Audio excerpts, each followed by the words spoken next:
Hey there, Heather Gray here, aka the Lyme Boss. I'm a functional diagnostic nutrition practitioner and a certified bioenergetic practitioner. I know, it's a mouthful. I like working with fast-paced professionals who have mysterious digestive issues, right? That you feel like Violet off of Willy Wonka in the chocolate factory after you eat something because you bloat so bad and you feel like an Oompa Loompa is going to come out of the wall and roll you away, right? Or maybe you've got brain fog where you walk into a room and you don't remember why you're there and you find your keys in the refrigerator. Or maybe you've got exhaustion, fatigue. There's not even a word in the English language to describe the level of fatigue you're experiencing. None of these are normal. None of these are all issues of something bigger. Could it be undiagnosed Lyme disease and mold toxicity? I know it was with myself. And even though the name of this podcast and my business name is The Lyme Boss, this isn't just for people with Lyme disease. This is for anybody who's been diagnosed with anything. Fill in the blank: diabetes, overweight, Hashimoto's, cancer. Because when you get to the root cause of these issues, it doesn't matter what the diagnosis is.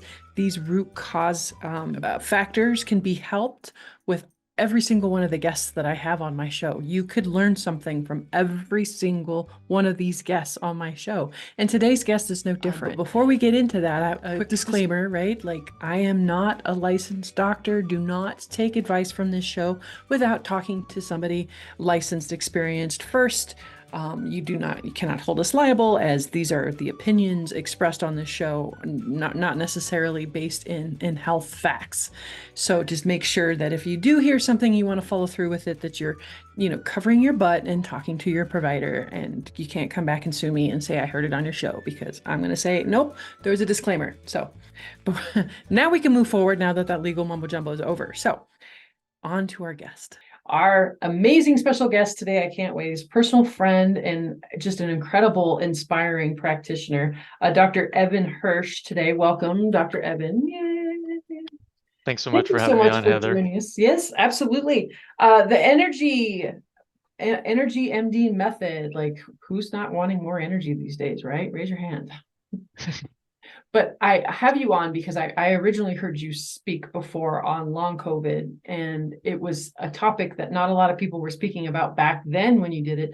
Still not a whole lot of people speaking about it now. So I'm really excited to jump in today. But let's first start with your backstory, because the majority of us in this alternative health space, talking about things that are a little outside of the box, we got here because we've got our own health story to go along with it. So I'd love to hear a little bit Right. more about you.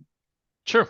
So I had a functional medicine practice that I started after I finished my family medicine residency here in Olympia, Washington. And so that was going well and kind of grew. And I had 10 employees and at one point 6,000 square feet of office space. And I was tired. I was really tired. I was getting burnt out. And then after probably the 1,000th day in a row of taking a nap underneath my desk and realizing that even though I was gluten-free and dairy-free and taking a bunch of supplements, that I still wasn't right. I realized that I had to face the music, and I had to get up off the floor, and I had to stop hiding away, and I had to start taking care of myself. So I was already practicing functional medicine, like I said, but what I wasn't doing a lot of was environmental medicine. So heavy metals, chemicals, molds, infections, trauma, what I call the big five. And so that started me on my journey to figure out what all the causes were that I had, because I was looking around and trying to talk to doctors. And this was back in 2010, and I just wasn't getting the help that I needed. So I had to go on my own journey and figured it out, got myself better, started helping others in my clinic who had fatigue and getting them better, wrote a book about it that's over my left shoulder here, Fix Your Fatigue. And now that's my mission, to help 1 million people resolve their chronic fatigue, ME/CFS, long COVID, and MCAS, mast cell activation syndrome, because they all have most of the same causes, and we have success similarly with all of them. Boy, you dive into the deep end when it comes to the complex. Like, all those things that you've listed off are like the complex of the complex. Why? That's a great question. I actually didn't want to deal with any of those things. I mean, I'm a very curious person by nature. I mean, my my attendings and my teachers have been frustrated with me at times because I ask a lot of questions. But for me, I do love the puzzle piece, um, and I had to do it. I had to do it in order to get better. Each one of those things, yes, is like a master's degree in its own right, and so that's why a lot of practitioners don't go into those things, unfortunately, because they're all necessary in order to be able to pull people up out of their fatigue. And so I feel blessed that that became my journey, and that my brain was able to handle the complexity of all that. It's funny. I listened to Dr. Jill Carnahan speak this last week, and she said the same thing in her documentary. I am not working with people with mold. And then she ended up getting a mold story. I was the same way the first year and a half I was in practice. People were like, Heather, isn't Lyme part of your story? Like, why aren't you helping people with Lyme? And I'm like, have you met people with Lyme? Like, I'm like, no. And then I had like this Godsmack. Like one night I woke up like shortness of breath and kind of had this sense of, he got me here on the other side of this. How can I not then become a beacon of light for others? Like, Right. I had to stop playing small because it was scary. It's scary working with these complex cases because peeling back that onion between the different mental, emotional, the different toxins, the genetics that come at play, like it's a puzzle. Yeah. Well, and it takes the right expectations, and so people want to get better yesterday. I totally get that. And they need to know, I mean, in my programs, I tell them it's going to take at least a year, you That's know. one thing I loved. Well, there's so many things I loved about when I saw you speak before, but how you're very direct and to the point. There's no pussyfooting around. You're like, it's going to be a year. Expect that. Also, I get a lot of flack for all the supplements, and you were right point blank. You're like, do you see this survey? All the things that you're having issues with, we're going to probably be taking supplements around, and you need to be okay with that in the beginning. And I was just like, God bless you. Like, not too many practitioners were just that point blank, and here's why, right? Well, and those are the biggest objections that we hear from folks. It's kind of like, oh, it's going to be so many supplements and whatnot. But what you're referring to is that what I found is that there's 38 different causes that people can potentially have. And everybody that I work with who's got chronic fatigue or long COVID has a combination of about 20 of those causes. And so if there's just one supplement for each of those, and sometimes there's more than that, and sometimes we have one supplement that's doing double and triple duty. But if it's going to be 20 or 30 supplements, that's what you're going to need in order to be able to get rid of those 20 to 30 causes that you have. And so people just need to understand that going in so that there's no surprises. Absolutely. And we're not saying that it's going to be for the rest of your life, but in the beginning, while you're healing, you need to give your body as much of a foothold, right, as you can, because Right. it's been depleted for so long that I mean, and when I take mine, I make sure to bless it every time because it's all mindset, a lot of it too, I have to choke down all these supplements and blah, blah, blah, blah, blah. Well, and they weren't doing as well. And a lot of them would sit in my gut and it, would cause side effects. But then once I flipped the script and was grateful for them because wow, how well do I function after having Lyme disease for 27 years and mold toxicity and 3 autoimmune diseases? Like, what a gift it is to be able to take these supplements and not have to be on surgery or prescriptions or bedridden, right? Right. Yeah, Yeah, I'm so glad that you said that. That's something that I haven't talked a lot about, but I heard recently about blessing the supplements, and I'm like, I'm going to totally start incorporating that because it's so important. absolutely. Absolutely. Blessing the supplements. And then the other thing that I like to do is breath work, just a little bit of breath work right before I eat, to make sure to get my body prepped for food and out of, fight or flight and into rest and digest because a lot of us are operating on those fumes. And so those two gifts, it's amazing what a difference that makes. But so I have to actually, you summed it up pretty great with your story. You were a lot faster and succinct than I expected, but we can go ahead. We'll go ahead and actually take a break here. When we come back, we're going to dive deeper into the 4-step process to resolving long COVID. Again, not a whole lot of people talking about that. So I'm super excited to hear what he has to say and stay tuned. We'll be right back. Hey there. I want to talk to you about an amazing new product called Cellwell. I know many of you have been struggling to find relief from your Lyme disease symptoms or symptoms of long COVID or maybe sinus infections or the flu. The symptoms that take you away from all the things that are most important to you in your everyday life. Cellwell is different from other products. It works at the cellular level to fight inflammation, which is actually the source of your Lyme disease, long haulers, and flu-like symptoms, and so much more. This one product provides relief from the most common symptoms you're experiencing, like fatigue, brain fog, headaches, and joint pain. You'll feel relief in just 2 weeks and getting your life back to all the things that you love to do. This is something you should try in addition to any existing protocols that you are working with. This safe, natural formula really works and has no side effects or drug interactions. A number of Lyme literate doctors are administering it to their patients right now. I've been using Cellwell for 14 days and I absolutely love it, and so does my son. It's really made a big difference in our life. Give it a try. And for more information, go get some for yourself. Go to cellwell.us. That's CELWEL.us. Make sure to put code LYMEBOSS for 10% off. That's LYMEBOSS for 10% off. Get your life back now with Cellwell. Hey there. I used to not be able to drink coffee. I always reacted to it horribly. It hurt my stomach. It made me over jittery and would inflame me and cause histamine issues. But not anymore. Now that since I started drinking Danger Coffee by Dave Asprey, it's his next level of coffees. He came out with Bulletproof, and now this is the next level up. So it is mold-free, toxin-free, and he infuses it with minerals and electrolytes. So unlike other coffees, they can actually pull minerals and electrolytes from your system because it's too acidic. It actually helps replenish those. And so I don't react to it at all. I get to have my bulletproof coffee with my MCC oil and my grass-fed butter, and I don't get the jitters, I don't get the crashes, and I love how focused and energized it makes me feel. Again, non-toxic, mold-free, infused with minerals and electrolytes. I absolutely love Danger Coffee. Make sure to check out my website, thelymeboss.com. Go to the resource section and get yours. Welcome back, everybody. Man, the first half was absolutely incredible, and I can't wait to dive in deeper with Dr. Hirsch here. We're talking about the 4-step process to resolving long COVID.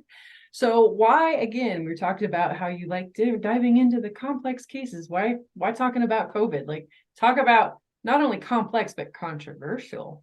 Ooh, yeah. So, long COVID, what I was finding when people were coming to us who had long COVID, and just to be clear, this is persistent symptoms of COVID. So you get COVID and you either think you're over it and then the symptoms come back and they persist, or your symptoms just like never go away and it's been a month or even 2 months.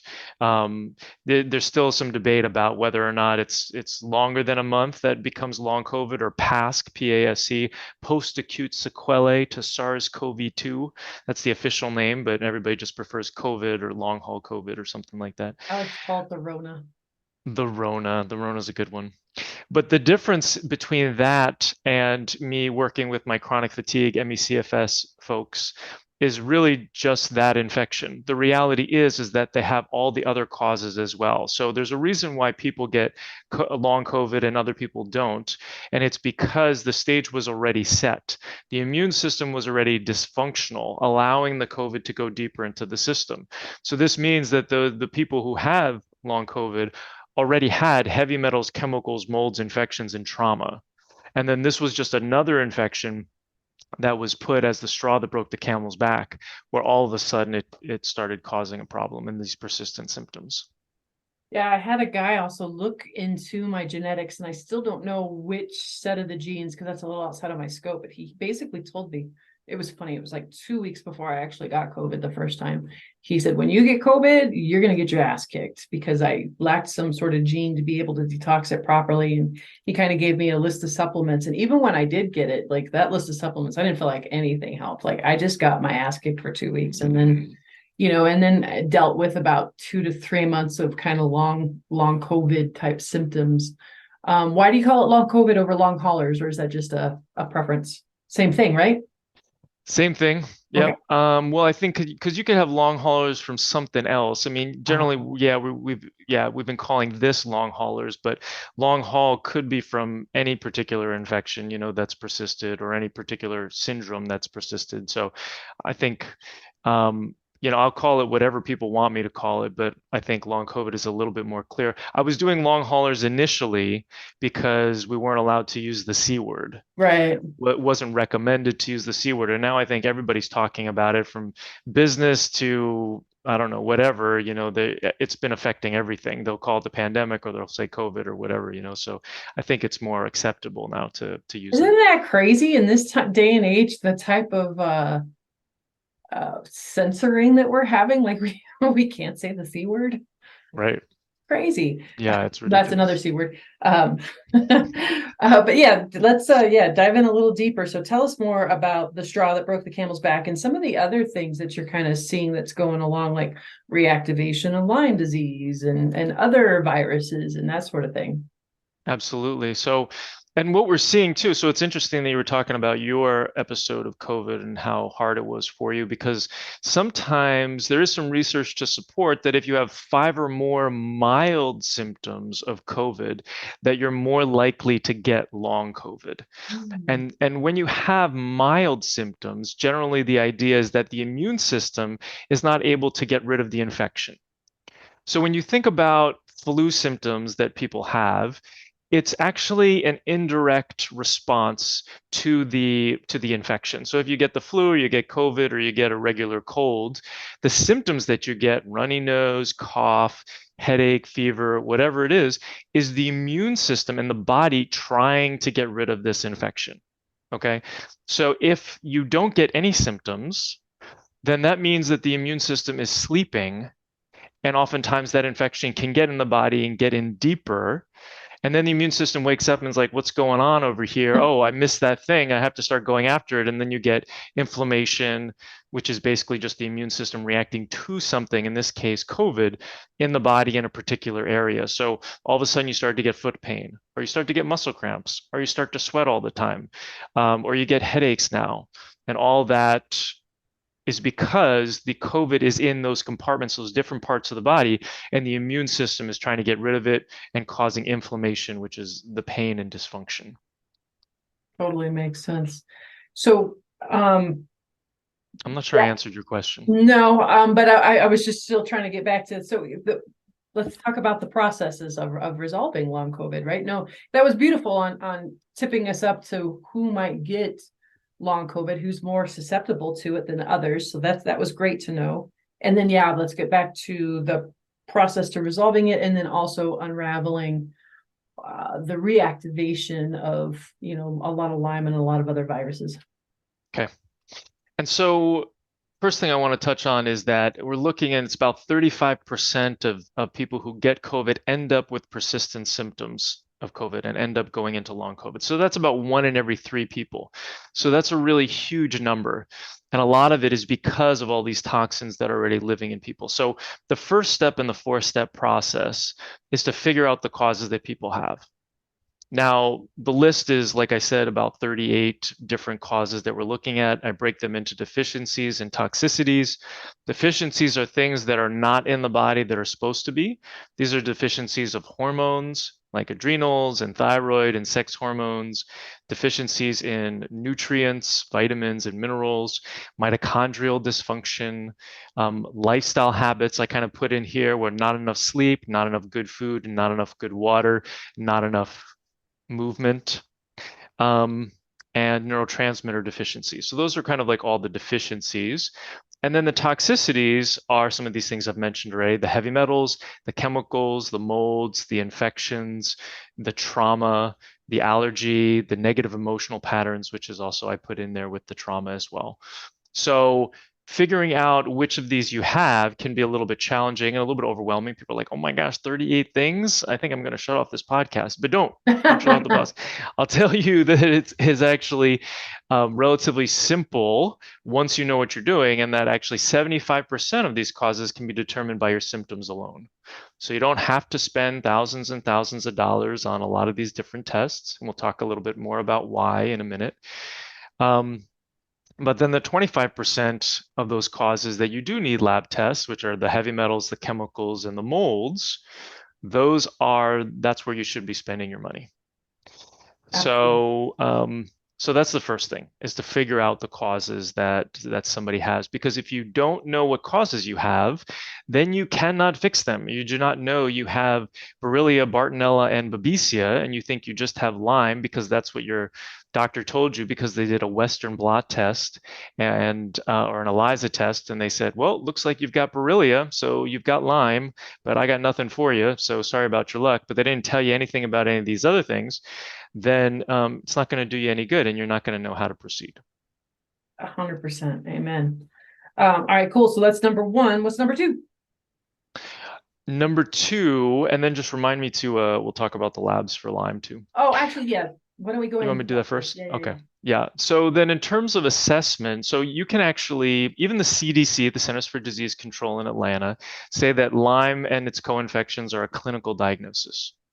So this means that based off of your history and your symptoms, we can determine better whether or not you have one of these infections rather than doing a Western blot test, which the CDC considers and for just for epidemiologic studies. So if you've gotten a Western blot test that said that you did or did not have Lyme, it's not very helpful. So definitely don't hang your hat on that. The reason why is because if you have heavy metals, chemicals, molds, infections, and trauma, your immune system is dysfunctional, okay, by definition. And so if you're asking a dysfunctional immune system then to give you an accurate response to a test, you're not going to be successful. And that's essentially what you're trying to do with a Western blot test or an ELISA test. They're considered serology tests, which means it's the immune system's reaction to something, in this case, to this particular infection, to Lyme, right? And so consequently, most of the time, if your immune system's dysfunctional, you're not going to see it, right? And then so if you don't see it, you're not going to treat it.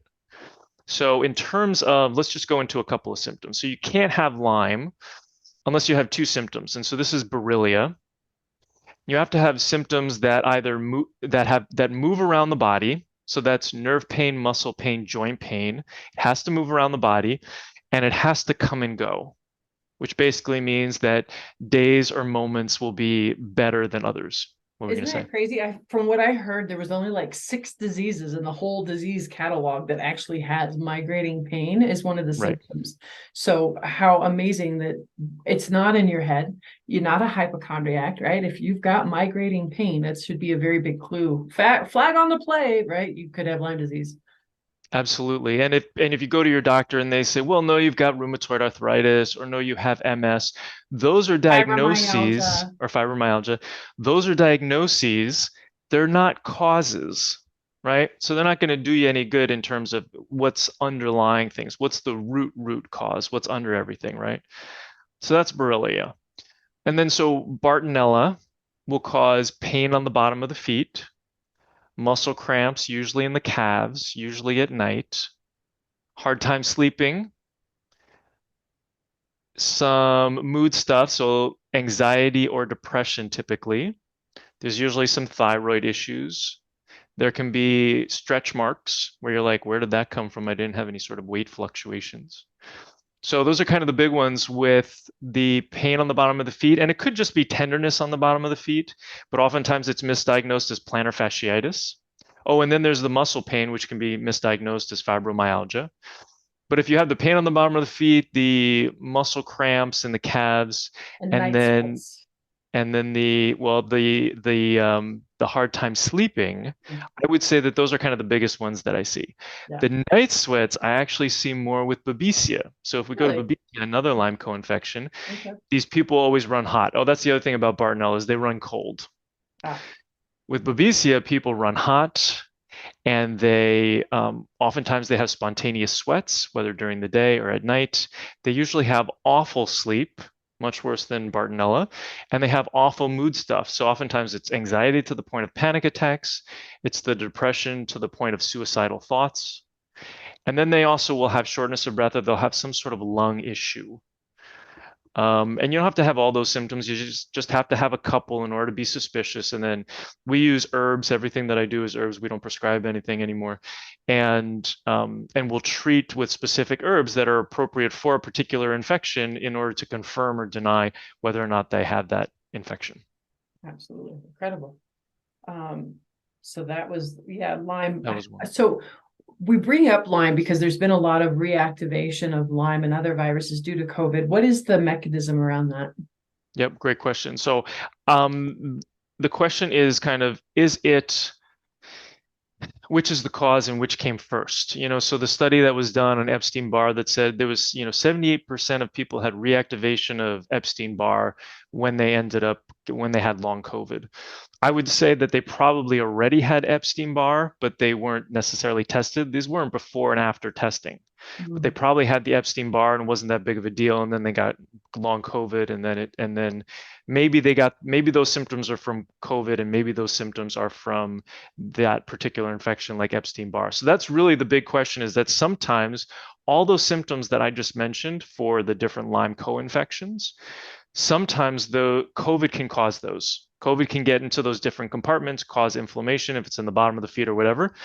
And sometimes COVID is acting as a biofilm disruptor, where it's breaking infections out of their hiding place.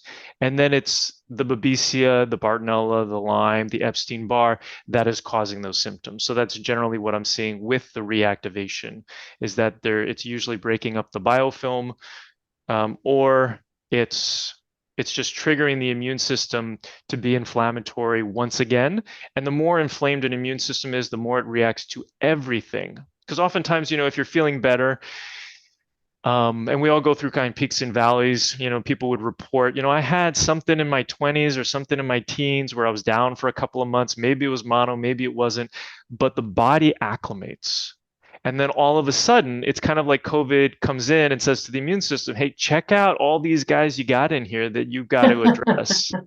And then all of a sudden the immune system just starts attacking everything. But it's just become hypersensitized. So that's also a reason why people get more sensitive to their foods, where, all of a sudden they can't tolerate as many foods without getting symptoms from them. Yeah, that's a tough one with the MCAS type stuff for sure. That's a whole nother podcast we could do. But let's keep moving down the line with the resolving long COVID. Cool. So that was step one. Step one with some digression, right? So step two is to replace the deficiencies. Now, this process really is all about removing the big five, the heavy metals, chemicals, molds, infections, and trauma, but that happens in step four. But in order to be more successful in step four, we have to replace the deficiencies first. So the big three, I've got a couple big things, I guess, in this program, but the big three are the adrenals, the thyroid, and the mitochondria. When optimized, will give people a significant uptick in their energy. So if they come into the program with an energy of like 4 out of 10, with 10 being ideal, which is probably where most people are, it'll take them up to a 5 out of 10, maybe a little bit higher than that, just by optimizing the big three, so that they're feeling better and they're better able to function throughout the program. Plus, also it helps with resilience and being able to deal with the removal of those toxins in step four. So what you'll see, what I see, is that when we start to remove those toxins, the heavy metals, chemicals, molds, infections, and trauma, it's hard on the body. It's stressful on the body. So you have to have the adrenals, the thyroid, and the mitochondria dialed in. Absolutely. And then we replace some of the other ones, the vitamins, the minerals. We make sure that the lifestyle habits are good. We work a lot on mindset. So I've got a 4-step mindset practice of gratitudes, envisioning, looking at limiting beliefs and smashing them, and creating empowering beliefs, and then asking ourselves empowering questions. And so that's step two, replacing deficiencies. Anything before I go into step three? No, keep going. All right. So then step three, this is your exit strategy, or the exit strategy for the toxins, is we want to make sure that all of the drainage pathways or the detox pathways are open so that we can actually get those toxins out. So this is the liver, the kidney, the lymph, the neural lymph, which is in the brain, the gallbladder, the intestines. We want to make sure that all those pathways are open so that when you grab the heavy metal or the chemical or whatever, it's got an exit strategy and it can get out of the body. And it's never going to be perfect in preparation for step 4, but you do the best you can, and then you pivot once you get into step 4. And so what this looks like is that then we get into step 4 and we start removing heavy metals. And if you have some symptoms from that, you're having some die-off, you're having a detox reaction, then we go back into step 3 and we start raising generally the liver support. That's usually going to be the one that I do most of. And then I just have to find a ratio that is appropriate, that is going to be able to allow you to support removing the toxins in step 4.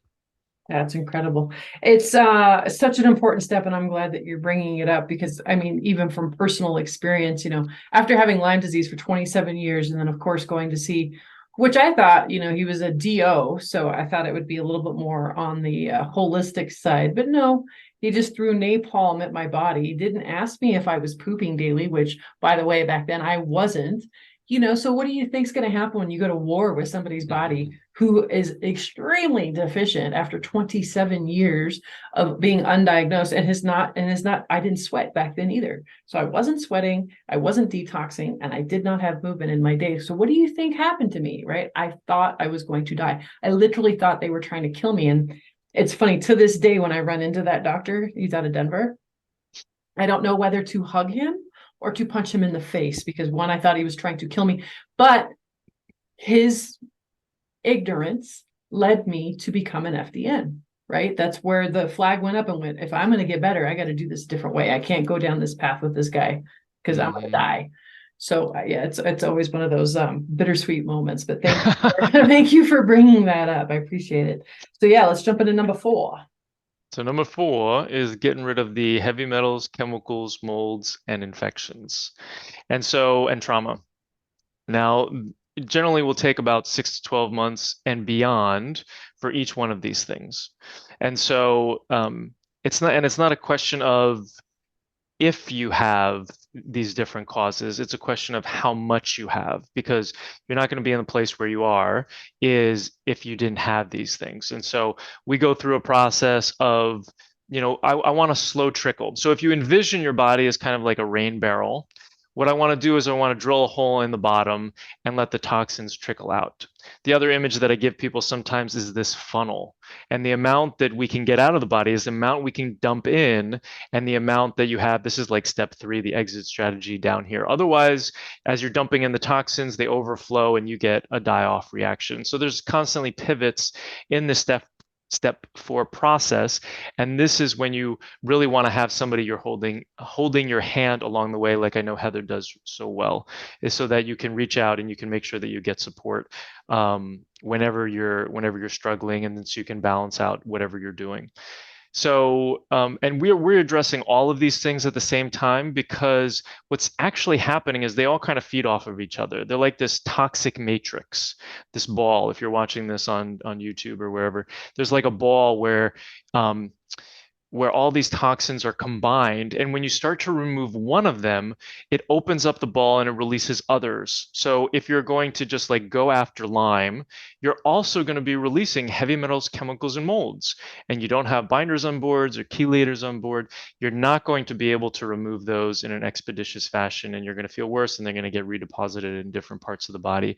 But that's kind of the rest of the program. Step 4 is like 3 to 12 months. Step 1 and step 2 and step 3 are like the first 3 months. So, and then 12 months is like the minimum, depending on the number of causes that people have, the severity of each of those causes, their reaction to treatment, their sensitivity to supplements, and the amount of trauma that they have. You know, we do recommend things like the Gupta program. We do have, my wife is a trauma-informed mindfulness coach, so she's in our program and she's teaching people as well about some techniques and tools that they can do. We've got the mindset component, but that really, I mean, I think that the trauma work that we do is the most important work that we do in this life. It's some of the hardest work that we do. It's some of the work that takes the longest amount of time. And then the physical stuff is going to be able to support you and make it a little bit easier for you. Absolutely. That was the last little piece to my health puzzle, because, you know, being the good functional practitioner that I am, right? I was great at taking supplements. I was great at following the diet. You want me in bed by 10? No problem. Coffee enemas? Okay. Yeah, you want me to work on my early childhood trauma of back when my uncle killed himself when I was 4? Like, you want me to dive into my, being raised by addicts and alcoholics? Like, it wasn't until I put that trauma piece into place is when I stopped relapsing. And I haven't relapsed in 3 years. When I got Nice. COVID, I just got COVID. When I get the flu, I just get the flu. It's not this reactivation of all this other crap. There was so many things about 2020 that absolutely drove me bonkers. But I think the worst was like Krispy Kreme, with every vaccine, you get a free Krispy Kreme. Aye. We're talking about how much lifestyle and detox and all these things really is your best defense from how severe you're going to get it, right? Whether you're going to die or not from COVID, like, it's preventable. And it's so sad because there was hardly any in the mainstream media. There wasn't a whole lot of talk about lifestyle and cleaning up the diet. Instead, there was intensives with Krispy Kreme to get a vaccine. Like, what? Oh, It's very American. head explode. Yeah. This has been awesome, Mister. Do you have any final little nuggets for our people before we go? Well, I know that this can sound kind of overwhelming, but the reality is that it can be simple when you break it down to small steps. And if you want to feel empowered today, just start a gratitude practice, expressing gratitude for everything that you have in your life, everything that you want in your life, and then start doing the diet. I recommend that people go gluten-free, dairy-free, sugar-free, alcohol-free, crap-free essentially. And it can make a world We of need to good start for a you. new diet and call it the crap-free diet. Crap-free diet. Crap-free diet. Yes, yes. I've trademarked it. Don't steal it. Damn, that was fast. So remember, just by removing sugar and grains out of your diet, I mean, you can change your life. So, start low, go slow. And if you've already done that, reach out to me or to Heather and start working with somebody who can help you along this path. Absolutely. Hey, shameless plug time. How do people find you? I'm at energymdmethod.com. And if you click on the little icon in the bottom corner with my face, you can actually text me directly and I will answer you personally. What? That's pretty ballsy.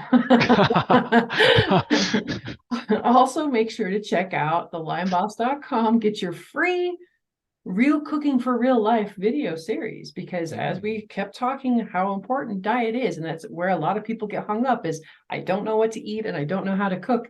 I made you a 7-video series to get you started, so there's no more excuses. So, hey, Evan, thank you so much for joining me today. Like, I've been looking forward to this all day, especially after meeting you in person and just realizing just what a beautiful human being you are. And I'm just so blessed to know you. Hey, everybody else, make sure and have a healthy day. Make sure to like, subscribe, and share this episode. Even if you found one little piece of inspiring nugget in it, this is how we change people's lives. This is how people get better. This is how people get hope.